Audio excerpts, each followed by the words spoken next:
Well, yes, I had 3 lives. First, I was a Catholic priest, and that was very interesting job. Let me say one idea.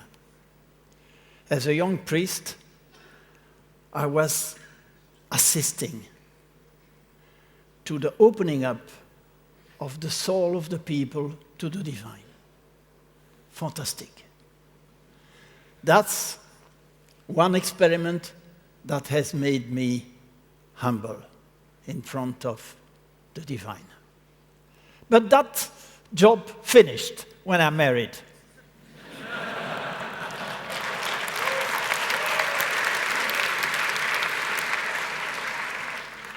So I was looking for another job.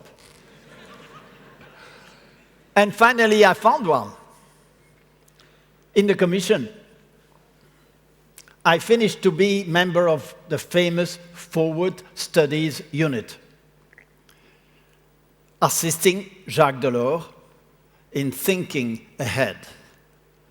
And he said, I pay you very well, you just think about the meaning of Europe.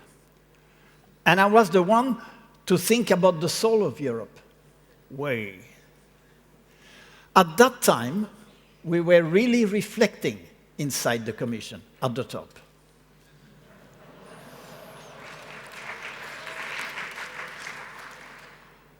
Now I'm retired and I write books. I've created 2 business schools in Zagreb and Belgrade. And I really think in the change in which we are, don't criticize the old institutions. Let us create new things, new universities, new business schools, new things. Let us innovate. When I was in the commission, I was well paid, I could travel all over, and Jacques Delors was saying, I'm invited there, go Marc, and say something good, you know? So I had a fantastic occasion to meet with very intelligent, open, forward-looking people all over the world. In the States, in China, in Japan, South America, India, everywhere. And what was the real conversation? The real conversation was, there is a change. There is a deep change. We are changing civilization. Because we cannot continue like we do, that's for sure. And so I saw the tsunami.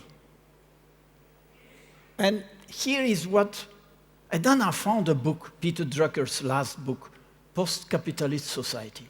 I said, what is this? And this is the first phrase of that book. Every few hundred years in Western history, there occurs a sharp transformation. Within a few short decades, society rearranges itself, its worldview, paradigm, its basic values, its social and political structures, its arts, its key institutions. 50 years later, 2040, because he was writing this in 1990, and he died in 2004. There is another word. That is the transition in which we are. I think Peter Drucker's last book is really, really prophetical. Don't read my book, read Peter Drucker. Post-capitalist society. This is really visionary. There is a good news, and there is a bad news. Let us begin with the bad one. The bad one is that the industrial capitalist society is coming to an end. C'est fini. I'm sorry, and it's quick. The good one is that we are already, all of us, all of you, even better than me, because I'm an old dinosaur. But you guys, you are in the new. And what is this new? Well, it's the post-industrial, probably post-capitalist society in which we are all, the knowledge society, immaterial society. What is it? End of capitalism, yes. Why? Because the industrial capitalism is not able to give a response to the future of humanity. So it's coming to an end. It's not because capitalism is bad or, okay, you have defects, but as a civilization, like Lynn McTaggart was saying, as a civilization, it does not provide any answer to the future. That's where we are. And we have in hands the political and economic responses. But you know what happens? We don't see them. Why do we not see them? Because we are so much in the old. We are like the Indians looking at Columbus. You know, the Indians, they never saw the caravels. They never saw Columbus because they did not know what a boat is. So we are not seeing what we don't know. So we are in it, but we don't see it. That's the good news. We are in it, but we don't see it.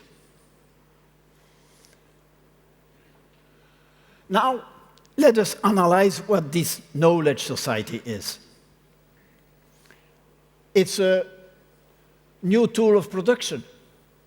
The new tool of production in the industrial society was the factory and capital. You need capital. What is the new tool of production? It's here. If you are not good with your tool of production, it goes away. So be kind. Look at here. We are just there, at the end of the pink and the beginning of the green. Every change of that kind is dangerous. Do you think that the elites of the pink will give the money and the power to the elites of the green curve? That never happens. So it's a bit difficile. It's a bit difficult. That's the transition we are in. Now, you have leftovers who will still be on the pink, but they are leftovers. Some companies are leftovers. Some other companies are on the green. You see, the business is shifting from the pink to the green. Some. I would say IBM, for example. Wow. Some others.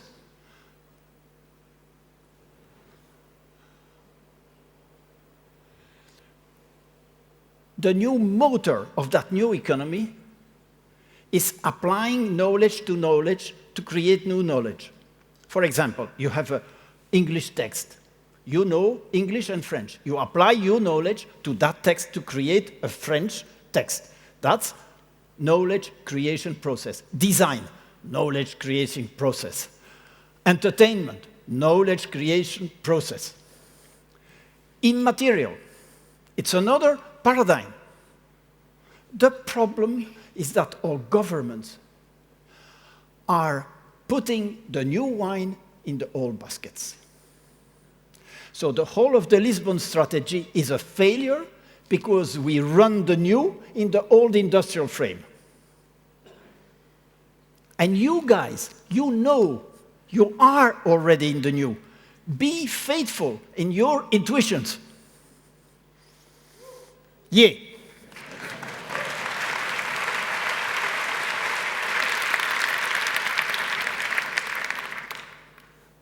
The new tool of production, brains in networks, collaboration. Exactly. I draw the conclusion of what Lynn McTaggart says in her book. I draw that into politics and economics. New management. No pyramids, flat networks, and human-centered. Not because we are good, this is the only way to go. New measurements. Intangible assets. everyone in the business knows what intangible assets are. Oh, and your presentations. I'm finished. Free sharing, open source, qualitative growth, machine adapted to humans, post-industrial money. That's where we go. Post-capitalist, yes, because financial capital and technology becomes less important than human capital and sharing in networks. You see, the non-financial indicators are going straight up. That's where we are. This was made for a research project to the Commission. The negative scenario is the people who don't get the paradigm shift. Motorola, they are in the old. They manipulate human brain, no problem. In their logic, it's completely coherent. Nobody is bad. They just did not shift paradigm. You see, a sustainable society is possible. Why? Because if your companies are part of the solution, they get high intangible assets in the stock market. This is serious. And the new cornerstone of this new society is qualitative growth, because quantity of information is interesting nobody. What you look for with Google is quality, interesting things. So we are shifting the cornerstone. Quantitative growth is shifting towards qualitative growth. It means this is a possible way towards a sustainable society. Yeah!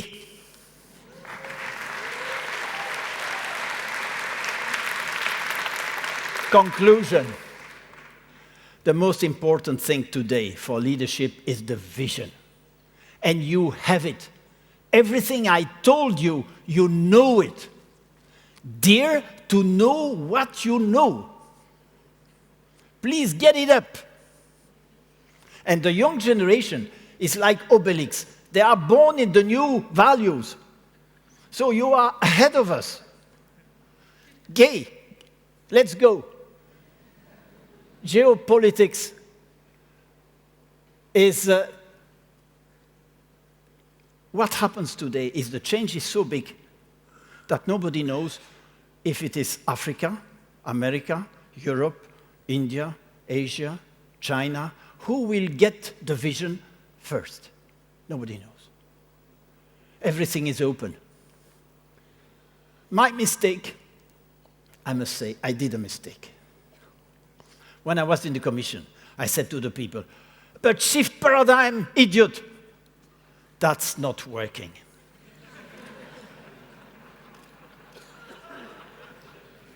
That's a big mistake. But according to our measurements in the Commission, 100 million Europeans are shifting values in silence. Let us help those to shift further. And in that group, 66% are women. It means that women are ahead of the man in this knowledge society. Yay!